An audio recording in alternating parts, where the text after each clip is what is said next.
Adik-adik mahasiswa, kita bertemu lagi dalam pembelajaran daring nutrisi ternak unggas dengan topik peranan mineral bagi ternak unggas, bagian kedua yaitu mineral mineral mikro. Yang pertama, besi atau Fe.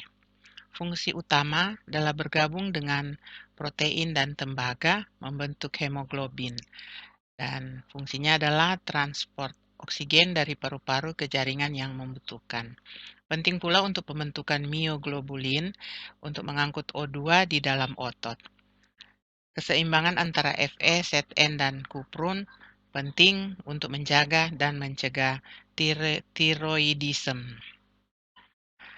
Besi atau Fe merupakan unsur mikro yang paling banyak diketahui fungsi biologinya. Besi adalah komponen gugus hem pada protein pembawa oksigen hemoglobin dan mioglobin serta protein mitokondria pembawa elektron sitokrom C. Beberapa enzim yang penting juga mengandung gugus prostetik porfirin besi. Contoh utama adalah oksidase sitokrom yang mengkatalisis reduksi molekul oksigen menjadi air oleh elektron yang berasal dari molekul nutrien. Enzim besi sulfur merupakan golongan penting dari enzim-enzim yang mengandung besi yang juga berfungsi dalam reaksi pemindahan elektron pada hewan, tumbuhan, dan sel bakteri. Enzim besi sulfur tidak mempunyai gugus hem, tetapi secara khas mengandung atom besi dan atom sulfur dalam jumlah yang sama. Fungsinya adalah esensial untuk tubuh, untuk fungsi tubuh dan jaringan tubuh, yaitu hemoglobin. Gejala defisiensi jarang terjadi pada ternak dewasa, anemi gizi, pernafasan, mata, telinga, dan hidung pucat. Sumber adalah hijauan, garam koper atau trace mineral. Ini adalah tabel tentang enzim yang mengandung zat besi dengan fungsi-fungsinya. Sekarang zinc atau Zn merupakan elemen esensial dalam makanan baik tumbuhan, hewan, atau manusia. Dibutuhkan untuk pembentukan substansi genetik dalam sel dan untuk reproduksi biologis. Diperlukan dalam sintesis DNA dan RNA dan merupakan bagian dari 200 metaloenzim. Kekurangan zinc tidak spesifik karena banyaknya enzim yang membutuhkan Zn. Mangan atau Mn fungsinya adalah pada perkembangan fetal, pada produksi susu, dan perkembangan tulang. Nah, gejala defisiensi adalah aborsi, fertilitas menurun, deform yang jadi pada usia muda menjadi bentuk yang tidak sempurna, dan pertumbuhan tubuh yang tidak baik. Mangan diperlukan oleh beberapa enzim.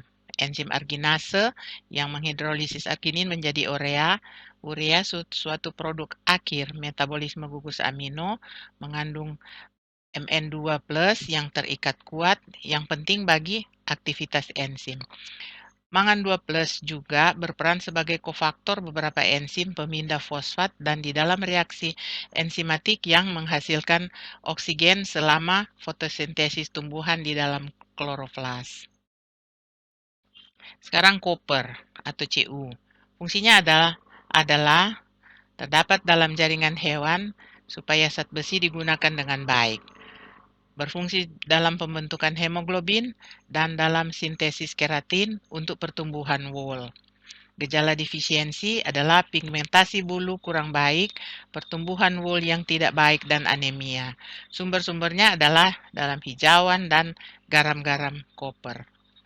Sekarang tembaga atau kuprum berperan penting dalam aktivitas sitokrom oksidase yang mengandung besi dan tembaga pada gugus prostetik pemindah elektron ini. Hewan yang kekurangan tembaga mengalami kerusakan pada molekul kolagennya karena molekul ini tidak mengandung ikatan silang tersebut. Hal ini menyebabkan lemahnya kolagen dan elastin pada dinding arteri utama dan arteri cenderung pecah. Tembaga juga selalu dibutuhkan bagi pemanfaatan besi di dalam tubuh. Ion tembaga diserap secara aktif di dalam usus. Bila sistem transport ini tidak ada atau kurang berfungsi, maka timbul sindrom rambut keriting kusut. Tembaga disimpan di dalam hati. Seng atau zinc, Zn, penting pada aktivitas beberapa enzim. Ion Zn2+ merupakan komponen esensial pada hampir ratusan jenis enzim yang berbeda. Ion ini terdapat pada beberapa dehidrogenase yang berikatan dengan NAD dan NADP, yaitu enzim yang menyebabkan perpindahan ion hidrida dari molekul substrat ke koenzim NAD+ dan NADP+. Sebagai contoh, enzim dehidrogenase alkohol yang memerlukan NAD dalam hati. Zn2+ juga merupakan komponen esensial polimerase DNA dan RNA, dan karenanya ikut mengambil bagian pada reaksi enzimatik penting yang terlibat dalam replikasi dan transkripsi informasi genetik. Kobalt (TCO) berfungsi sebagai nutrisi untuk mikroorganisme pada ruminansia dan sintesis vitamin B12 di rumen. Babi tidak dapat mensintesis B12 dari kobalt, maka harus ditambahkan dalam pakan. Gejala defisiensi: selera makan menurun, berat badan menurun, rambut kasar, anemia, produksi susu dan wol menurun, dan kasus kematian. Sumber-sumber adalah leguminosa, hijauan, dan garam-garam yang mengandung kobalt. Kobalt merupakan bagian dari vitamin B12. Vitamin B12 bersifat unik karena mengandung komponen organik dan komponen anorganik yaitu kobalt. Mikroorganisme yang menyebabkan vitamin B12 jelas-jelas membutuhkan masuknya kobalt. Karena vitamin B12 ditemukan hanya dalam jumlah sangat kecil dalam sel hewan dan beberapa mikroorganisme, maka hanya sedikit pula kobalt yang dibutuhkan bagi biosintesis vitamin ini. Sekarang selenium.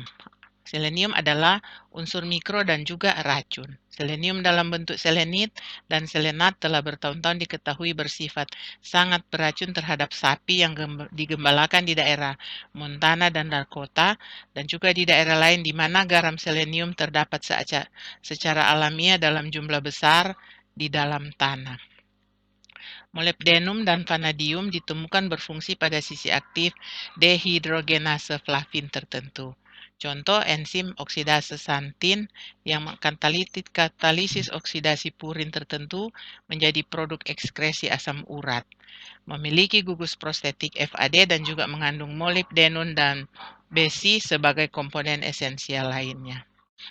Silikon terdapat dalam bentuk silika, SiO2 sebagai komponen utama pasir, dan sebagai kalsium aluminium silikat merupakan komponen mineral utama tanah liat yang dibutuhkan oleh tikus, anak ayam, hewan lain yang diberikan makanan buatan.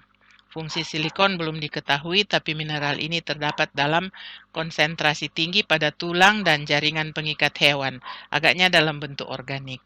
Nikel baru-baru ini ditemukan sebagai komponen urease, enzim pertama yang diperoleh dalam bentuk kristal. Demikian penjelasan kami tentang mineral mikro. Terima kasih, kita jumpa lagi dalam pembelajaran daring berikutnya.